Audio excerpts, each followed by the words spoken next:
All right, guys, we got our tools out, getting ready for the next step. The next step is going to be ripping all that plywood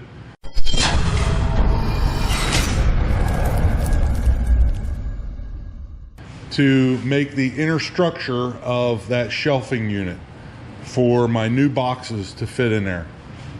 We determined that this is going to be 12 3/4 deep. So we're going to rip all those to 12 3/4, and they will get glued right into here, all the way around everything. Once I have the structure behind it, then we'll go ahead and we'll rig a sander up and sand around there, get the edges straight with the inside structure and get the structure sanded down to that.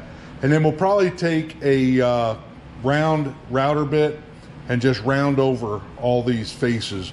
I think on the last one, all I did was took some sandpaper and just sanded them around. But I think on this one, I'll set the round over real shallow and just round them all over. So next step, rip some plywood. All right, guys, by the magic of camera, there they are. They're already ripped. Yeah, my helper came out and we got them ripped, threw them down. Next step is to undo this, lay it on the saw benches, and start laying these out on the back of that. Here we go. Here's our face plate, and here is what that structure looks like. Doesn't have the back on it yet. This one's already been stapled on, glued and stapled. So I know I'm not getting a whole lot of video as I go, but it's kind of boring video. So we're just gonna lay this one down, get it glued up, lay it down, put a couple of tacks in it, flip it over on the floor, and then tack it up all together. Here we go. Here's a first look at my new box configuration. I'll show you a little bit of a comparison. These were my old boxes, and this is my new box. So it's a lot bigger, a lot nicer, and you know, these little boxes, they go into an area that has a structure behind it, so it's nice and tight, moves back and forth a little bit. And my wife likes these handles being up in the air like that. I designed it so the handles would be down and they would be flush with the front. So I'm not sure how I'm going to do that. In any sense, I'm going to label these with vinyl lettering, you know, nuts, bolts, washers, screws, nails, whatever I have in there, 24 volt stuff, 12 volt stuff, whatever I have. I'll just label it up here, I think. That way you can read it whether it's out or down, because it'll be on the front there.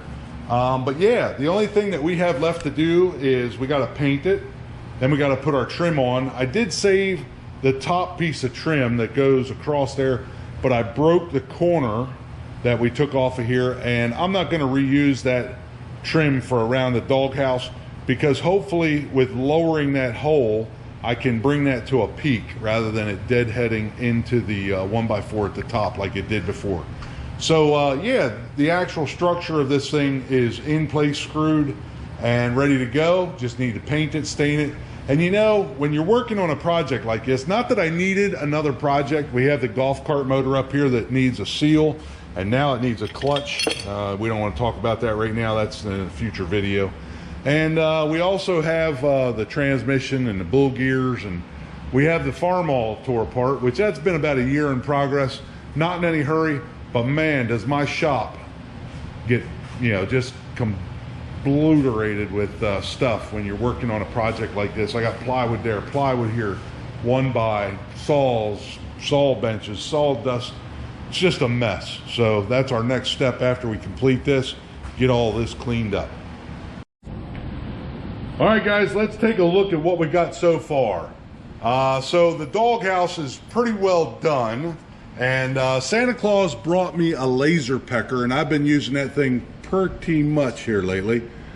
Basically, it's a laser engraver, so we got his name and a little picture of a lab there. We still need to cut that hole in to put my old dog's ashes in there. Here again, I think I'm going to put some trim down this side and maybe down the middle and on that side over there. As you can see, the doors are off. The reason the doors are off is because we did repaint this entire face to match. So the doors are over on the workbench. I'll show you those in just a second. But hey, check this out. Talk about the laser pecker. Yeah, we got that thing going a mile a minute right now.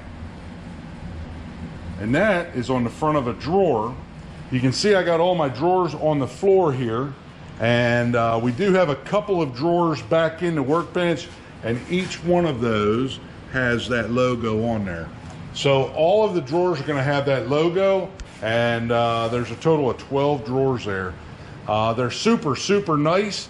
You can see I have a ton of weight in here. These are some big wrenches in here, but they slide with no problem. Matter of fact, they don't want to stay closed. I actually have to kind of push them to keep them closed. But yeah, we restained the faces, and we're putting that logo on all the drawers. Not sure what I'm going to do with the doors. Let's take a look at the doors. They're over here on the workbench. I tried to keep the paint down on the bottom and not on the side, but I got a whole bunch on the sides trying to get into the corner. So I said, you know what? I can't really sand the sides easily. So I'm just going to go ahead and paint the sides, and we'll sand the top, and then we'll restain that. So it's a whole lot easier to sand that top off and restain it than it was to try to sand the sides of those 1x4s. But yeah, the doors are over here. We are going to put the logo on these doors as well, just like we have on the saw benches. Why? Because we can. Not sure if I'm going to put it. So that is the top of the door. This is the bottom of the door.